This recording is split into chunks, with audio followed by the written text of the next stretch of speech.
มีใจหนุ่มกวนผ่านก้อนหนึ่งและนายสัตเทก้อนหนึ่งติดอยู่ในแม่น้ำ7 วัน 7 คืนมีไผมาหันขา2 ก้อมือขา2 ก้อดึงนางอุบกันนั้นนายสัตเทอย่างไรมงหันเฮือลำหนึ่งมาดังขานายสัตเทก็นั่นก็ต่างยิบเอากองนั้นอังยื้อขึ้นผ้าเสียยันตั้งใจแถมใจหนุ่มก็นั่นโกนายนั่นเอาหมอยี่กองต่างกว่าหิมเอากองดีนั่นมือพ้องขาหิมกันกองนั่นก็นั่นก็เอากองหลันดูใส่เฮือขาเสียไว้เสียนั่นเฮือขาก็ขึงเคยโจมกว่าร้อยขา2 ก้อก็วนสามป่องมีไผมาจอยขามีแผลหันขา2 ก้อก็ได้กินน้ำกินข้าวสังเฮือขาก็ลองกว่าติ๊กเฮือขา2 ก้อก็ไหลมาไกลขา2 ก้อก็จังไรมงหันขาก็ยินจมทนขา2 ก้อก็จังเนี่ยเอามือแค่นั้นไพ่เฮือขาก็จู้ผังน้ำขา2 ก้อก็มาหอดแผลยิ้มผังน้ำในนั่นก็จอยนั่นเจ็บเฮือสังในสัตเทนั่นก็ขา2 ก้อก็มานั่งเลยเฮือในสัตเทนั่นก็หลายก้นพันนั่นติ๊กเหมือนดังในนั่นยามเป็นแม่เลี้ยงนั่นอย่างขึ้นแม่พางนั่นยามจะเหลียวแน่มีไผเป็นแม่เลี้ยงลูกเลี้ยงไผหล่อเมื่อเหลียวแน่ไผหาดังกินอะไรตามไผก็นั่นเป็นใหญ่ก้อยนั่นก็ใจหีดีนั่นก็หลาใส่หากินก้อยไผก็มันเพราะนั่นก็นั่นก็กองหลังเสียไปกับแพทย์นั่นก็จะละมั้งนั่นไล่หากินก้อยไผก็มันก็ไล่นั่นก็ว่าปล่อยก็เลยปอกมือก่อนเมื่อดีคู่คิวตรวจมือก็ดิ่มจ้างไม่หรือไม่ออกการใจก็นั่นได้ก็หันตาน้ำจะได้กินน้ำตั้งนั่นเยาไว้เสียมันกินน้ำเยาก็มันจังก็เฮ็ดเล็กปักปลาแทงหาปลาด่าเด้งต้องมันใจก็นั่นได้มันหมออยู่หมอเศร้าไปก็ไปมาเลยก็หันถึงยกหลังนึงมันใจก็ยินจมทนมันใจจะจังก็ต่อยได้พักตัวนึงจังมีคนอยู่ดังในมันห้าไหนน่าจะเทขี้หลา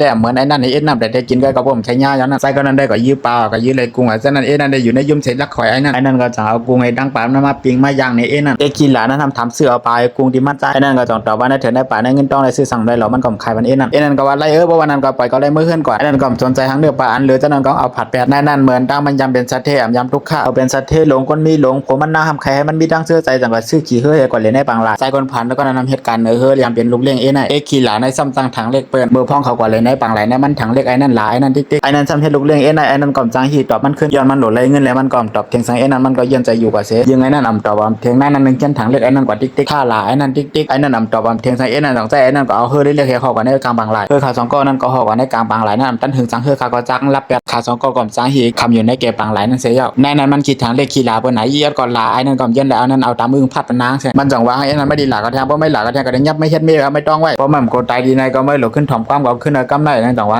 นั่นว่าเสียมันว่านั่นยามันจังถอดเสื้อผ้ามันเจ็บผัดมันนั่นก็ชักมันเสื้อโคมันใจว่าเสียนั่นชักยาก็จังไปมาจุมันใจเฮอชักยาว่าในวางมันใจว่าเสียมันชักมันเสื้อผ้านั่นก็นั่นจังปันมันกินข้าวนำทั้งกินนั่นก็ขึ้นไปกับจูเถียงยกมันใจนั่นก็หูโตนั่นลักจอมาจำหลังมันว่าเสียนั่นเลยหันมันเผียวที่ขึ้นยกมันก็เนี่ยปีพัดดูเป็ดนั่นก็ปันนั่นเขามันยำหลายนั่นก็เบี้ยพอใจนั่นก็จังหีท่าหลายห้างก้อยมันอยู่ดังนอกห้างก้อยมันนั่นก็ขันยินปุดพักตัวเสียมือพัดปนามันน่ะผ้าป่าเมืองแรงมานั่นตื่นมาหันนั่นนอนอยู่ดังนอกนั่นก็ตื่นนอนดอกหมามันจังปกนั่นเฮ้ยตื่น